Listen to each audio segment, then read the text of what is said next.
Welcome to the Tone Manual Explainer. We are stepping right into our psychedelic high-tech lab today to completely deconstruct the ultimate analog signal chain.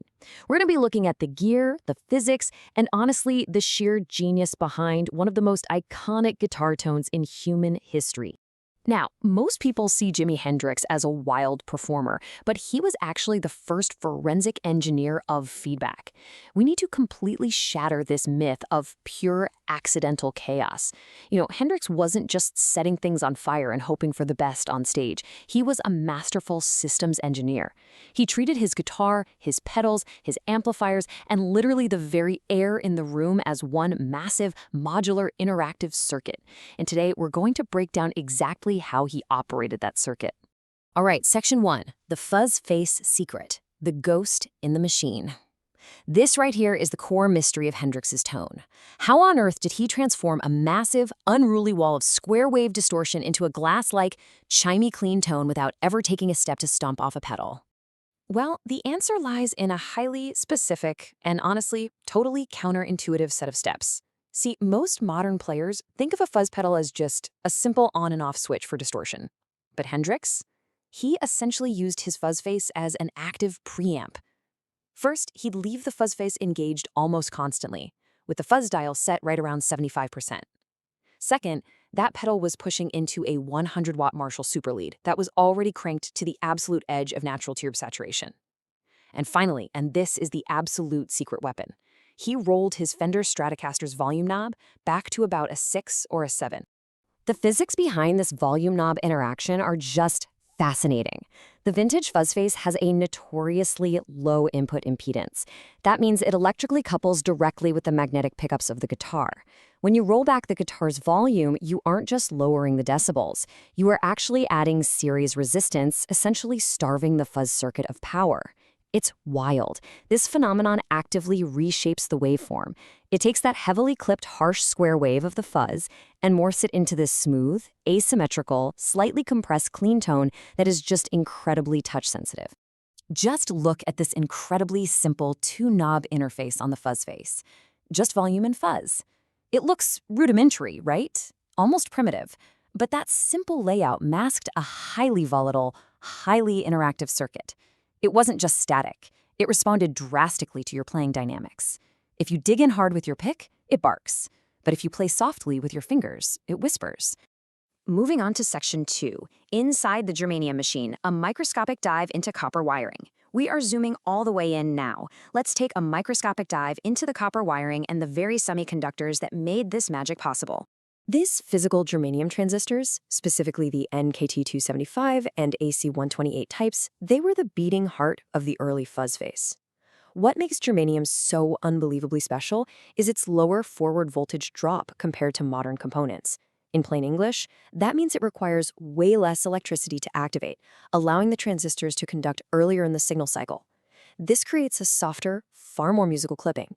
It's the exact component responsible for that legendary, chewy germanium warmth.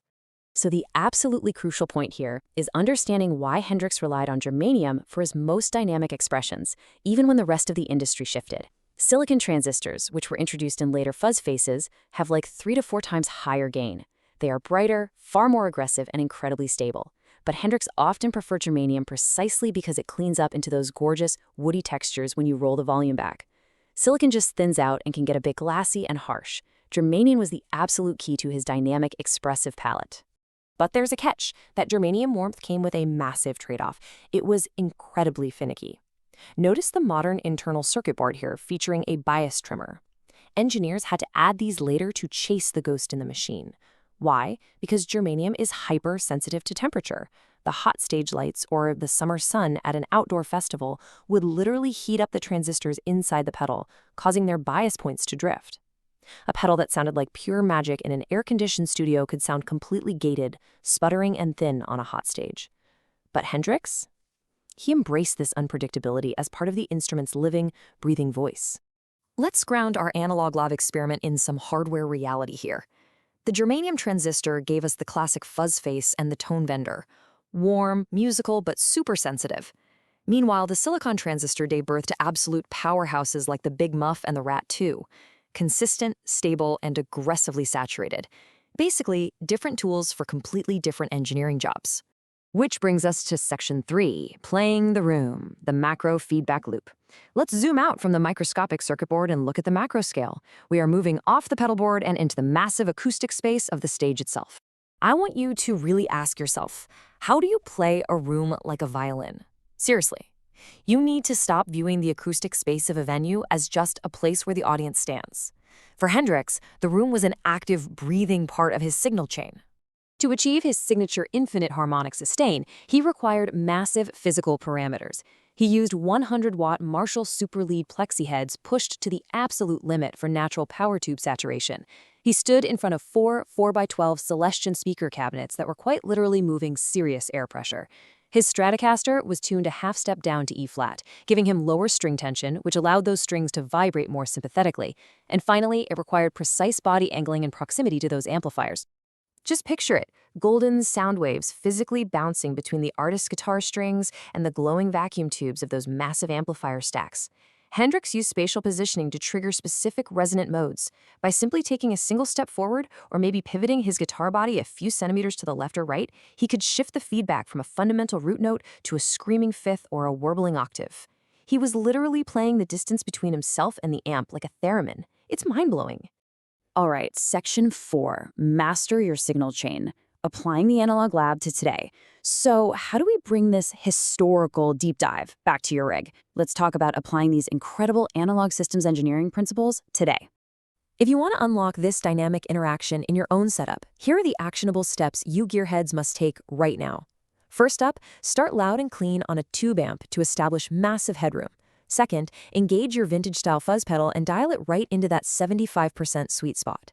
Third, practice rolling your guitar volume back instead of just stomping the pedal off. Seriously, learn to play the volume knob. And finally, the golden rule. Remove any buffered pedals from the very front of your chain. You absolutely must preserve that direct impedance relationship between your guitar pickups and the fuzz circuit, or the cleanup magic completely dies. Always remember this truth. The gear creates the environment, but the hands create the tone. You can buy the exact germanium transistors, you can buy the hand-wired plexi amps, and you can tune to E-flat all day long. The signal chain provides the physics, for sure, but it's your real-time human control, your right-hand attack, your volume knob writing, your physical positioning in the room that elevates all that science into art. So I'll leave you with this final provocative thought. What are you going to engineer into your signal chain today? Stop treating your pedals like simple on and off switches and start treating them like living, breathing analog systems. Plug in, experiment with your volume knob, find your sweet spot, and unleash some harmonic sustain of your own. Thanks so much for joining us, and make sure to subscribe to the Tone Manual for more deep dives into the ultimate gear lab. Catch you next time.